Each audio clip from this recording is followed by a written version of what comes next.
லைஃப்ல சக்சஸ்ன்றது எல்லாருக்கும் தேவை.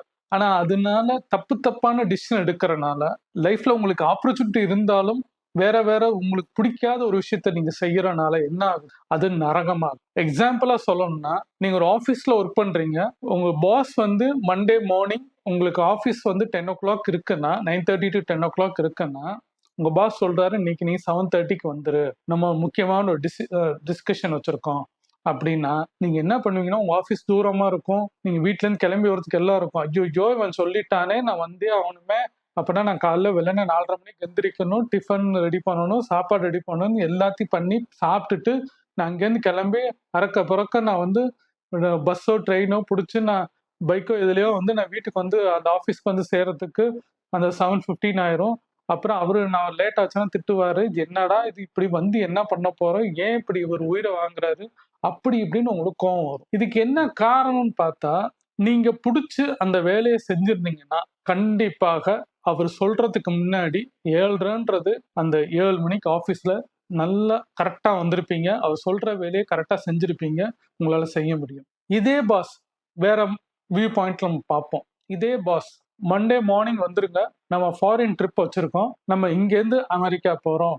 நம்ம இந்த பிரான்ச்ல அச்சீவ் பண்ணதுக்கு எல்லாரும் போறோம் அப்படின்னு சொல்றாருன்னு வச்சுக்கோங்களேன். நம்மளுக்கு ஏர்லி மார்னிங் ஃபிளைட் வந்து 10:00 அப்படின்னா, நீங்க என்ன பண்ணுவீங்க? 10 இது மாதிரி யோசிப்பீங்களா? யோசிக்கவே மாட்டீங்க. நைட்டே தூங்க மாட்டீங்க. Foreign trip, first international trip ஜாலியானது. நான் ஃபிளைட்ல போறேன். அப்ப என்ன பண்ணுவீங்க? 10னா நைட் 10லேருந்து நீங்க தூங்க மாட்டீங்க. விடிய விடிய முழிச்சிருப்பீங்க. அவரு வந்து செக் இன் நமக்கு வந்து 10 மணிக்கு ஃபிளைட்னா, செக் இன் வந்து நம்ம 3 ஹார்ஸ் பிஃபோர் 7:00 நம்ம எல்லாரும் 6:00 ஏர்போர்ட்ல இருக்கணும்னு சொல்றாருன்னு வச்சுக்கோங்க. நீங்க வந்து 4:00 ஏர்போர்ட்ல போய் நிப்பீங்க. என்ன பண்ணுவீங்க? டக்குன்னு ஃபிளைட் ஏறுவீங்க. ஃபிளைட்ல போய் நீங்க தூங்குவீங்களா? தூங்க மாட்டீங்க. அங்கேயும் என்ஜாய் பண்ணுவீங்க. ஜாலியா இருப்பீங்க. சுத்தி சுத்தி பார்ப்பீங்க. ஃபோட்டோ எடுப்பீங்க. எல்லாம் நடக்கும். அங்கேருந்து அமெரிக்கால போய் இறங்குற ரூம் போறீங்க. ரூம் போனோனே அந்த இத பார்த்தோனே என்ஜாய் பண்ணுவீங்க. அப்பயும் ரெஸ்ட் எடுப்பீங்களா? ரெஸ்ட் எடுக்க மாட்டீங்க. போய் சைட் சீயிங் போய் பார்ப்பீங்க. எல்லாம் சுத்தி பார்ப்பீங்க. திருப்பி நைட் வருவீங்க. தூங்க மாட்டீங்க. திருப்பி என்ஜாய் பண்ணிட்டு தான் இருப்பீங்க. இதுக்கு காரணம் என்னன்னு யோசிச்சு பார்த்தீங்கன்னா உங்களுக்கு புரியும். ஏன்னா உங்களுக்கு பிடிச்சமான ஒரு விஷயம். ஜாலியா என்ஜாய் பண்றோம். ஒரு பார்க்காத கண்ட்ரி ஃபாரின் போறோம். அமெரிக்கா போறோம். நியூயார்க்ல போறோம். அப்ப என்ன ஆகுதுன்னா, உங்க மனசு அவ்வளவு பூரிப்பா இருக்கு. பிரபஞ்சம் எப்படி இருக்கும்னா, 2 வேரிய பார்த்துக்கோ. ஆஃபீஸ் நீங்க போனதுக்கு வெறுப்பா போனப்ப, அங்க போனதுக்கு அப்புறம் ஆஃபீஸ்ல நீங்க திட்டு வாங்குனதும், இங்க போய் ஜாலியா என்ஜாய் பண்ணதுக்கு 2 வித்தியாசம் என்னன்னா, அந்த தாட்டும், இந்த தாட்டும் ஒரே மாரி தான் இருக்கும். ஆனா பிரபஞ்சம் எப்படி குடுக்குதுன்னா, நீங்க நெகட்டிவா ஐயோ! போனா இப்படி நடக்கும், இப்படிதான் இருக்கும், என்ன திட்டுவாங்க, எனக்கு ஏன்டா போறேன், ஏன் இந்த ஆஃபீஸ்ல இருக்கேன்னு போனீங்கன்னா, அந்த நினைவுகள் அது சார்ந்த சில விஷயங்களே உங்களுக்கு நடக்கும். அது நெறைய பேர் உணர்ந்திருக்கலாம். இப்ப நீங்க ஒரு என்ஜாய்மென்ட்டா ஒரு விஷயம் நீங்க பண்றீங்க, போறீங்கன்னா, பிரபஞ்சம் என்ன பண்ணும்னா, "ஓ! நீ இவ்வளவு என்ஜாய்மென்ட் இருக்க, இவ்வளவு இதா இருக்கிற, இந்தா இன்னும் நீ நெறைய வச்சுக்கோ, இன்னும் நெறைய வச்சுக்கோன்னு" சொல்லிட்டு அத குடுக்குது. இப்ப நீங்க என்ஜாய்மென்ட் பண்ணிக்கிட்டே இருப்பீங்க மைண்ட் அளவு. வித்தியாசத்த புரிஞ்சுக்கோங்க. பிரபஞ்சம் வந்து நீங்க கேட்கிறத குடுக்குது. உங்களுக்கு தெரியாமயே குடுக்குது. ஆனா நம்ம செய்யறது என்ன பண்றோம்? தேவையில்லாத ஒரு விஷயத்த, பிடிக்காத ஒரு விஷயத்த நம்ம எடுத்து பண்ணும்போது நெகட்டிவா மாறுது. புடிச்ச விஷயத்த பண்ணும்போது பாசிட்டிவா மாறுது. 2மே அது குடுக்குது. பிரபஞ்சம்ன்றது இது மாத்திரம் தான்.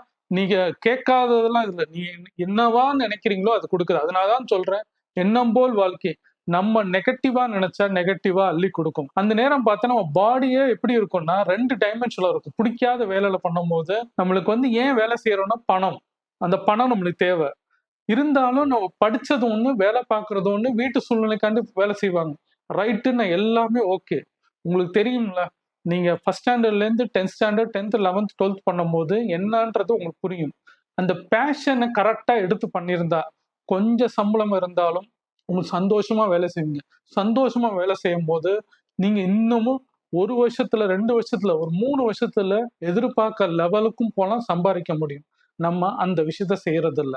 நம்மளுக்கு சூழ்நிலைன்னு சொல்லிட்டு நம்மளுக்கு சாக்கு போக்கு சொல்லி லைஃப இப்படிதான் எல்லாருமே பண்றோம். என்னையும் சேர்த்து தான். நானும் சில நேரத்துல ஒரு 2, 3 ஜாப்ல அப்படிதான் இருந்தேன். ஆனா எனக்கு புடிச்ச மாதிரி ஒரு வேலையில நான் உள்ள போகும்போது அவ்வளவு நல்லா இருந்தது. இதுக்கு முன்னாடி நான் கார்ப்பரேட்ல இருந்தப்ப, நான் பேர் வாங்குனது லெவல் வந்து இதுக்கு முன்னாடி நான் வேலை பார்த்த வேலையில இல்ல. காரணம் அவ்வளவு புடிச்சு, அவ்வளவு இந்த சர்வீஸ் ஓரியன்ட்டா நான் சில விஷயங்கள் பண்ணனால, இன்ன வரைக்கும் சில கஸ்டமர் எனக்கு இன்ன வரைக்கும் birthday wishes, Deepavali wishes, new year wishes வரைக்கும் சொல்றாங்கன்னா, அது காரணம் அது புடிச்சு நிதானமா பண்ணது. இதுக்கு முன்னாடி வேலை பார்த்த நெறைய பேர் வந்து ஒருத்தர் கூட என்ட்ட கான்டாக்ட் இல்ல. ஒருத்தர் கூட அந்த மாரி பண்ணல. அதே மாரி தான் இந்த யூடியூப் நான் எவ்வளோ புடிச்சு நான் பண்ணிட்டு இருக்கிறேன். இதுக்கு நான் கொடுக்குற எஃபெக்ட் வந்து வரும் வராதுன்னு ஆரம்பத்துல சொல்லிட்டு இருக்கிறது, பண்ண வேண்டிய வேலையை நான் பண்ணிக்கிட்டே இருப்பேன். டெய்லி பண்ணுவேன். எனக்கு பிடிச்ச விஷயத்த பண்ணிக்கிட்டே இருக்கும்போது எனக்கு ஸ்டெப் அடுத்த லெவலுக்கு கொண்டு வந்து இன்னும் மூவ் ஆன் பண்ண எனக்கு பண்ண வைக்கிறதுக்கு காரணம் நான் பிடிச்சு பண்றேன். பிடிக்காத விஷயத்த நான் பண்ணும்போது அந்த அதுக்கேத்த எதிர்மறையான எண்ணங்கள், நெகட்டிவ் ஓரியன்ட் விஷயங்கள், பல பிரச்சனைகள் வரும். இது நெகட்டிவ் நம்ம பாசிட்டிவ்னு எடுத்தோம்னாலே இது நம்ம யோசிக்கிற ஒரு விஷயத்த தான் அது பிரபஞ்சம் கொடுக்க வருது. நீங்க எடுத்தோடனே வாழ்க்கையில நீங்க ஜெயிக்கணும்னு நினைச்சீங்கன்னா முடியாது. அதுக்கு என்ன காரணம்னா, இந்த மாதிரி விஷயத்த எடுத்தீங்கன்னா, லைஃப்ல தேவையில்லாத விஷயத்த எடுத்தீங்கன்னா நீங்க தோத்து போவீங்க. சந்தோஷமான விஷயத்த எடுக்கிறீங்க, பிடிச்ச விஷயத்த எடுக்கிறீங்க, உங்க பேஷன் எடுக்கிறீங்க.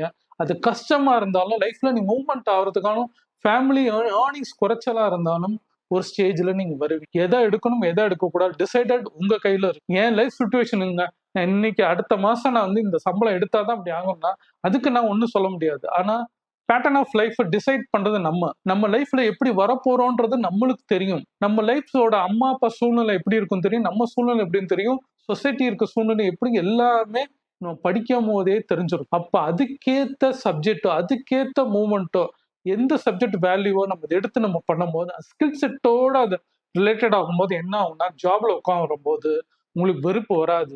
பாஸ் கூப்பிட்டா நல்லா சிரிச்சுக்கிட்டு நீங்க போவீங்க.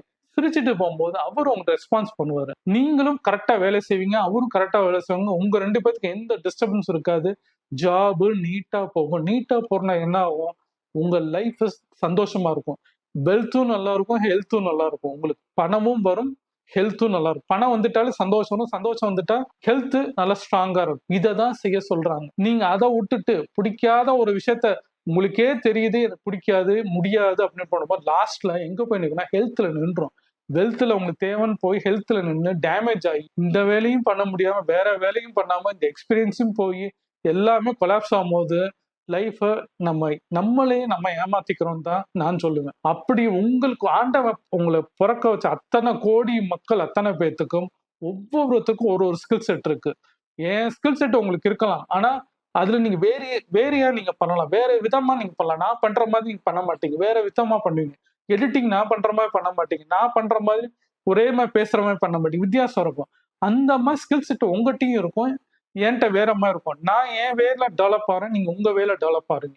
அது என்னன்றத கண்டுபிடிச்சிடணும். உங்களுக்குள்ள கண்டிப்பா இருக்கும். யோசிச்சு பார்த்தீங்கன்னா, எப்பேறுபட்ட என்கிட்ட இல்லைங்க நீங்க சொன்னீங்கன்னா, உங்களே நீங்க செல்ஃப் கேர் பண்ணல, உங்களே லவ் பண்ணல, உங்களே நீங்க கண்ணாடியில பார்க்கல, உங்களே நீங்க விரும்பலன்னு நான் சொல்லுவேன். உங்களை விரும்பினீங்கன்னா, உங்களுக்கு பிடிச்சிருந்துருந்துச்சுன்னா, நீங்க உங்க ஸ்கில் செட் என்ன? உங்களுக்கு என்ன வரும்? எது வராது? அப்படின்னு அழகா தெரிஞ்சிரும். அத டெவலப் பண்ணுங்க. அந்த விஷயத்துக்கு என்ன தேவைன்னு பாருங்க. தேடினீங்கன்னா பிரபஞ்சம் அது சார்ந்த சில மனிதர்களை காமிக்கும். அந்த சார்ந்துட்ட கத்துக்கோங்க. அவங்ககிட்ட தேடுங்க.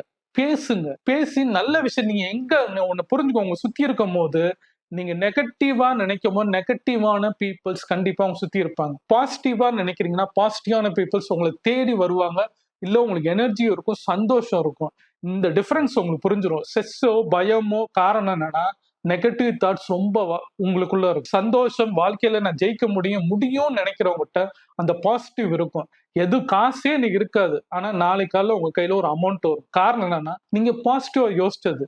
இது நான் வந்து ஏன் இப்படி சொல்றேன்னா லைஃப்ல நானே பார்த்துட்டு இருக்கிறேன்.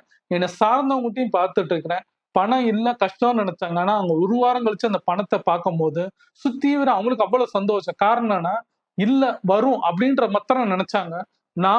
கண்டிப்பா உங்களுக்கு பணம் வரும். நிச்சயமா உனக்கு பணம் வந்து சேரும். பயப்படாதீங்கன்னு அதே மாதிரி வந்திருக்கு. நான் சொன்னனால கிடையாது. அவங்க பிலீவ் பண்ணது, நம்பிக்கையா இருந்தது, அந்த பாசிட்டிவா யோசிச்சது. அதுதான் உங்களுக்கு நடந்திருக்கு. ஸ்ரீராம் சொல்லல. ஸ்ரீராம் பாசிட்டிவா இருங்க மட்டும் தான் சொன்னேன். ஆனா அவங்க அதை ஸ்ட்ராங்கா பிலீவ் பண்ணாங்க, நடந்துருச்சு. அவங்க வராதுன்னு நினைச்சிருந்தா வரவே வராது. பிரபஞ்சம் அப்படிதான் செய்யும். கொடுக்கவே கொடுக்காது. அப்போ நீங்க என்னவா ஆகணும், என்னவா செய்யணும், எப்படி இருக்கணும்னு நீங்க நினைக்கணும். கல்யாணம் ஆகணும்னா ஆகும். எனக்கு கல்யாணம் ஆயிடுச்சு, குழந்தை பிறக்காதுன்னா பிறக்காது. எனக்கு கண்டிப்பா குழந்தை பிறக்கும். என் ஃப்ரெண்டுக்கு எனக்கு முன்னாடி கல்யாணம் ஆச்சு 2012. இப்போ வரைக்கும் குழந்தை இல்லை. ஆனா கடந்த ஒரு 4 மாசத்துக்கு கன்சீவ் ஆயிருக்காங்க. நானு பல தடவை சொல்லிட்டு இருக்கேன், உங்களுக்கு குழந்தை உண்டு உண்டு உண்டு. கண்டிப்பா மாப்பிள்ள எனக்கு உண்டு உண்டுன்னு அந்த பையன் ஃப்ரெண்டுன்னு சொல்லுவா. இன்னைக்கு நடந்திருக்கு. எனக்கெல்லாம் இல்லப்பா, எனக்கெல்லாம் எங்க நடக்குதோ, ஏஜ் ஆயிடுச்சு, வயசாயிருச்சு அப்படின்னு யோசிக்கல. இன்னைக்கு குழந்தை இருக்கு. கன்சீவ் ஆகி அவங்களுக்கு வந்து இந்த டிசம்பர்ல குழந்தை பிறக்க போகுது. அப்ப பாத்துக்கோங்க. அப்ப மென்டலி நீங்க என்னவா நினைக்கிறீங்களோ, நான் வாழ்க்கையில கல்யாணம் ஆகும், உன் பொண்ணுக்கு ஆகும்ன்றத நான் சொல்லும்போது, நடந்தா சந்தோஷம். கண்டிப்பா எனக்கு நடக்கும். நான் நம்புறேன் அப்படின்னா. கண்டிப்பா அவங்களுக்கும் ஆச்சு. இப்படின்னு நான் சுத்தி இருக்கிறவங்களா பார்க்குறேன். அப்ப என்ன ஆகுதுன்னா, நான் பாசிட்டிவா யோசிக்கிறேன், அவங்களும் பாசிட்டிவா யோசிக்கிறாங்க சுத்தி இருக்கிறவங்க. சில பேருக்கு வந்து 10 வருஷம் ஆயிருச்சு குழந்தைக்கு. ஒருத்தன் கல்யாணம் ஆகணும்னு சொன்னப்போ 1 மாசத்துல ஆகுது அவங்க பொண்ணுக்கு. அப்ப என்ன நடக்குதுன்னா, அந்த வேவ்ஸ் உங்கள சார்ந்து ஒரு பாசிட்டிவ் எனர்ஜி வேணும். அது உங்களுக்குள்ள சந்தோஷம் இருக்கணும்னா, நீங்க நம்புங்க. "டேய் முடியும்டா! என்னால முடியும். என்ன ஆனாலும் உலகமே அழிஞ்சாலும் நான் நிப்பேன். நான் ஜெயிப்பேன்னு" நீங்க நினைச்சீங்கன்னா நின்றுங்க. ஆனா, ஒரு துளி அந்த இதுக்குள்ள ஒரு இது பால்ல ஒரு சின்ன விஷத்த போட்டா பாலே விஷமாகும்னு சொல்லுவாங்க. அந்த மாதிரி நீங்க உங்க மனசுக்குள்ள முடியாதுன்னு சொன்னீங்கன்னா முடியாது. தயவு செய்து உங்க எண்ணத்த மாத்துங்க. உங்க எண்ணத்துக்குள்ள இது பண்ணுங்க. வாழ்க்கை எடுத்தோனே ஜெயிக்கிறதுக்கு எதுவுமே குடுக்காது. டைம் குடுக்கும். ஜெயிக்கிறதுக்கு கொஞ்சம் உங்களுக்கு ப்ராசஸ் குடுக்கும். அந்த ப்ராசஸ என்ஜாய் பண்ணுங்க. அது சந்தோஷமோ, துக்கமோ, வலியோ அத வந்து கடக்க பாருங்க. அது சந்தோஷம்னா அங்கேயே உட்கார்ந்துறாதீங்க. துக்கம்னாலும் அங்கேயே உட்கார்ந்துறாதீங்க. வலிச்சாலும் அங்கேயே உட்கார்ந்துறாதீங்க. அடுத்த மூமெண்ட்ஸ் குடுத்தீங்கன்னா, நீங்க ஜெயிப்பீங்க. இதுதான் என்னோட தாரக மந்திரம். மூவ் ஆன் பண்ணுங்க. ஆக்ஷன் குடுங்க. ஜெயிக்கிற முடியும். எல்லாராலயும் ஜெயிக்க முடியும். ஸ்டார்ட் பண்ணவும் ஜெயிக்க முடியாது. அதுக்குன்னு ஒரு காலம் எடுக்கும். ஜெயிச்சிருவீங்க. பயப்படாதீங்க. ஸ்ட்ரெஸ் ஆகாதீங்க. எல்லாருமே சந்தோஷமா இருங்க. எல்லாராலும் ஜெயிக்க முடியும். பல பிரச்சனைய பார்த்துட்டீங்க. இப்ப மாத்திட்டு வாங்க. இந்த இதுலேருந்து கடந்து போலாம். சிம்பிளா இருக்கதான் சொல்றேன். இது சார்ந்த மெடிடேஷன் சம்மந்தமா சொல்லியிருக்கேன். பிரம்ம முகூர்த்தத்த பத்தி பல வீடியோ சொல்லியிருக்கிறேன். அதெல்லாம் பாருங்க. அது பார்த்தீங்கன்னா உங்களுக்கு சேஞ்சஸ் கிடைக்கும். எண்ணம் போல் வாழ்க்கைன்றது இதுதான் நான் சொல்ல வருது பல வீடியோக்கள்ல. என் பேர் ஸ்ரீராம். எண்ணம் போல் வாழ்க்கைய பத்தி பல வீடியோ மேக் பண்ணி போட்டிருக்கேன். மோட்டிவேஷன் சம்மந்தமா உங்களுக்கு நிச்சயமா நெறைய யூஸ்ஃபுல்லான இன்ஃபர்மேஷன் குடுத்துட்டு இருக்கேன்னு நெனைக்கிறேன். உங்களுக்கு புடிச்சிருந்தா 1க்கு 4, 5 வீடியோ பாருங்க. சப்ஸ்கிரைப் பண்ணுங்க. லைக் பண்ணுங்க, ஷேர் பண்ணுங்க. லைக் பண்ணீங்கன்னா, என் வீடியோ ரெக்கமெண்டேஷன் போகும். பல பேர் இன்னும் நெறைய பேத்துக்கு ஷேர் ஆகும். உங்கட்ட இருந்து அந்த லைக் எதிர்பார்க்கிறேன். Thank you friends.